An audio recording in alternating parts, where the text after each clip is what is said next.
What's up everybody, welcome back to another Blade XLord video. This is going to be a quick one. We're just going to be talking about the new event, and I'll talk a little bit about my progress in the boss and of course Water Fiana here, who I was lucky enough to pull. I actually did another pull off camera because I want to see how it went, and it was complete trash. It was one super rare and then the rest were blues, and I just think that really the only conclusion is that I have to pull on camera no matter what for the end till the end of time, because I've always pulled well in this and Dragon Quest on camera. So there you go. It's now going to be the little superstition that I have. But that being said, let's take a look at the event. So in the trading post, I've been buying up everything. I bought up all the stuff I wanted to use right away, and then I'm gonna work on the Flame of Hearts last, and I'll grab that. And one thing I kind of underrated about these weapons, I've talked about in the past how the SSR weapon for the event is going to have bad stats for an SSR. It's going to have almost like an SR stat, and then the SR weapon is also not going to be as powerful as the pullable SR version of this, so the water lance that's pullable, but they are going to have the abilities on them that are of their rarity. So for example, with this Flame of Hearts, it's going to have Imperial Fire Life Blade 2 rather than the #1 version, so it's going to be better in that sense, and that's going to make it a very, very good sub weapon. And in general, these are going to be really solid if you're new or if you just haven't pulled that many weapons. So if you're building out a water party and you just haven't pulled many SR or water weapons, then you're going to be using this Aquamarine Piercer on a lot of your units anyway, because it has Water Assault Blade 1. So that's something to keep in mind as well, that there are uses for them, and it says sub weapons with their abilities that they have on them. So otherwise, I've just been buying up pretty much everything. I'm looking at my Water Fiana. I'm trying to upgrade her as much as possible. So kind of where I am with my progress, I need to find what I'm looking for here. So my progress with her has been all right. She's at level 74, and I've also been able to awaken her 3 times, and I'm going to go for the 4th one soon. As soon as I get the, let's see here, I think it's 20 more of the large water crystals, then she'll be maxed, and then I'll be able to level her up to 90. One thing that I haven't worked on, and we'll touch more on this in a second, are her bonds, and that was my mistake for not setting her as the unit for my auto looping last night, but I will set her for my auto looping tonight to try to get her up to 100 so I can do all of her brave quests. And then otherwise, I've been working on Sparrow as well. I've been trying to get him up. He is a 2 limit break, and I haven't worked on his bonds at all, but I haven't used his brave ability yet. So let's go back over to the event, and we'll take a look at the boss here. Now, I'm going to tell you that I've been experimenting this time around with multiple different formations. So what I did first was to kind of get the benchmark. At this point, if it's not hard content, I am not using this team here that has my tank. I'm going with 3 attackers and a healer usually.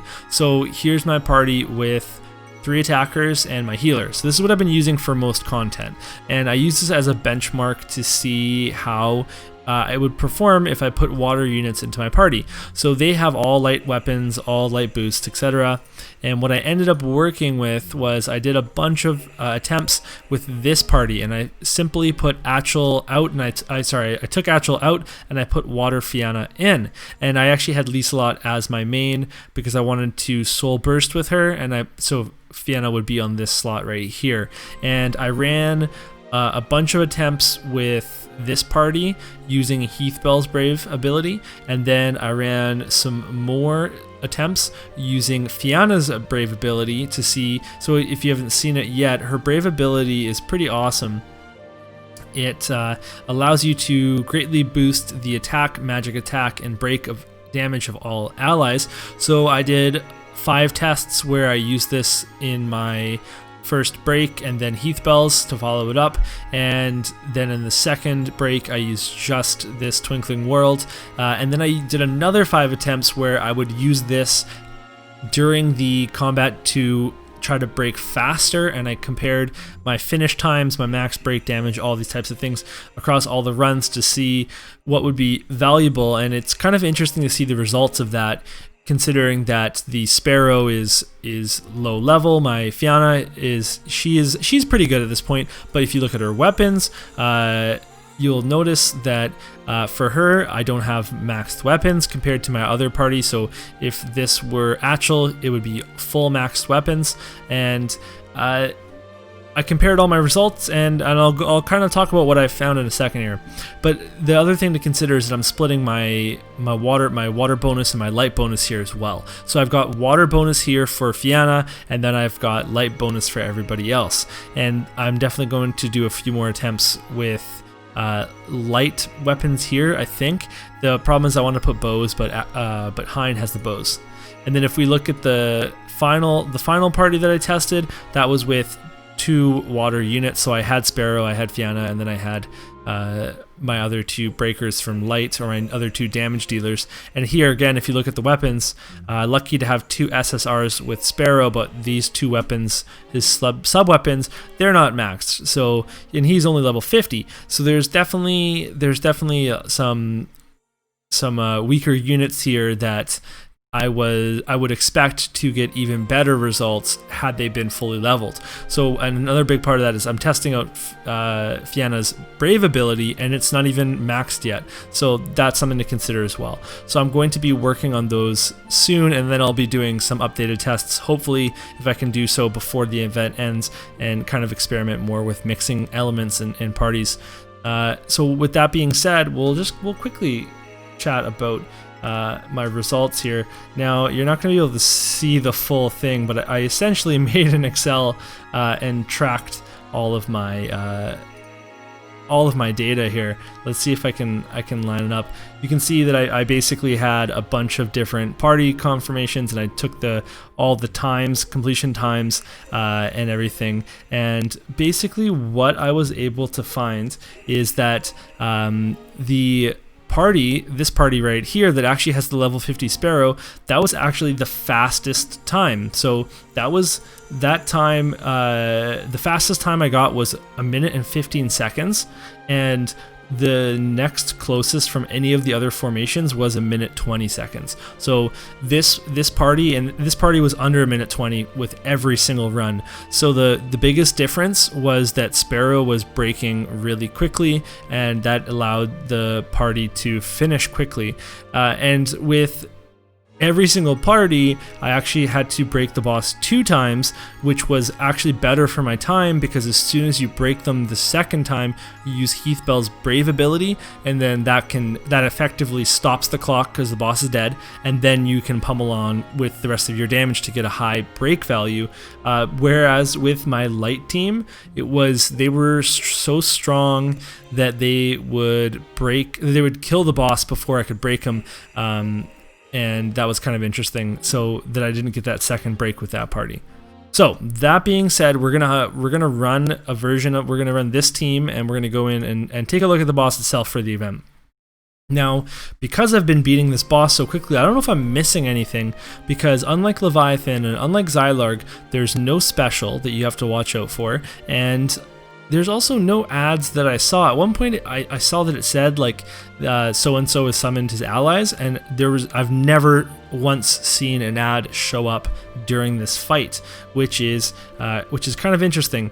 I also never saw like any sort of like huge damage. It even says the boss is going to use a desperate attack, and then again, never saw that. So kind of has been a really, really easy event boss, probably the easiest event boss that we've had yet.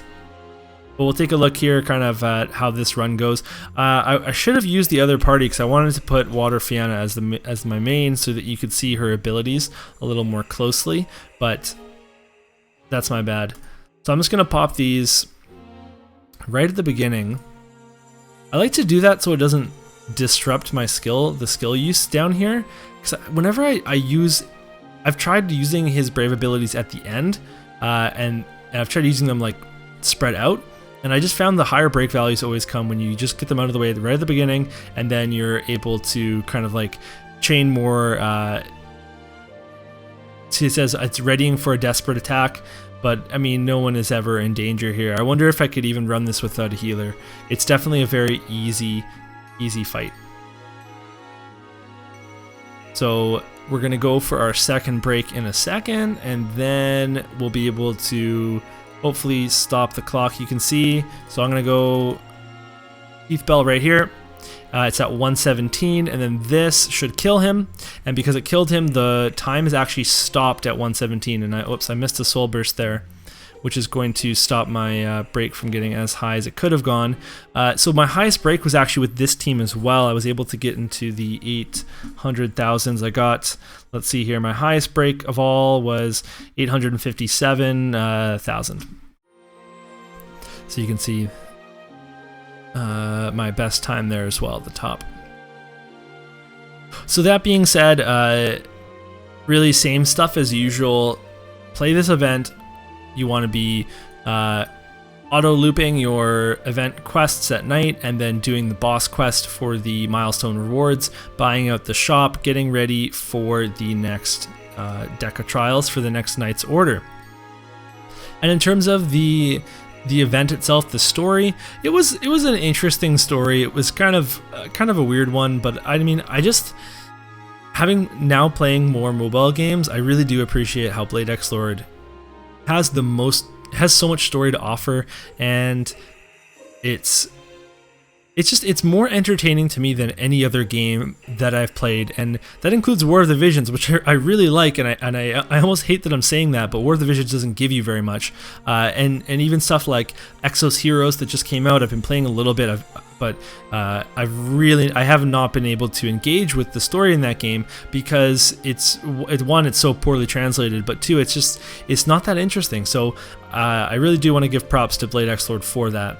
And then, so one final thing that we'll talk about in this video is the fact that they say, here it is, Knight's Order coming soon.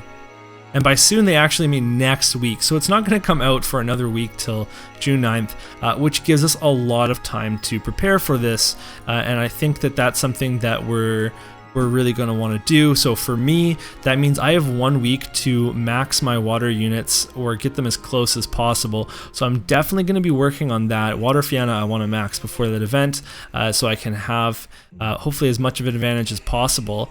But just in general, really think about what you can do to raise your best team for that event. If you don't have a water team, then you just want to take your best team, as long as it isn't a forced team, and then you want to just improve them as much as possible.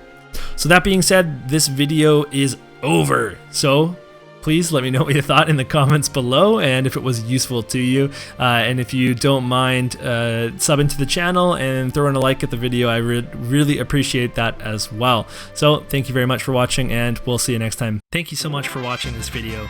You can show your support with a like and subscribe, and by checking out my Patreon at patreon.com/MysidiaGaming. Until next time, keep it real, Mysidians.